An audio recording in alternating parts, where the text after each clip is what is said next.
ఒక బాణం వేసినంత మాత్రాన, జగన్ మీద ఒక రాయి విసిరినంత మాత్రాన,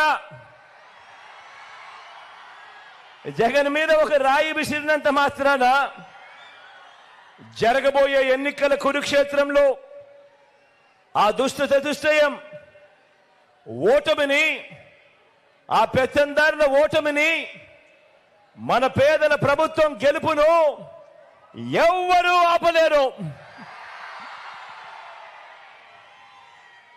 ఇలాంటి దాడుల వల్ల నా సంకల్పం చెక్కు చెదరదు. పైగా ఈ స్థాయికి వీరు దిగజారారు అనంటే దాని అర్థం ఏమిటి? ఈ స్థాయికి వారు దిగజారారు అనంటే దాని అర్థం ఏమిటి? విజయానికి మనం అంత చేరువుగా ఉన్నామని, విజయానికి వాళ్ళంత దూరం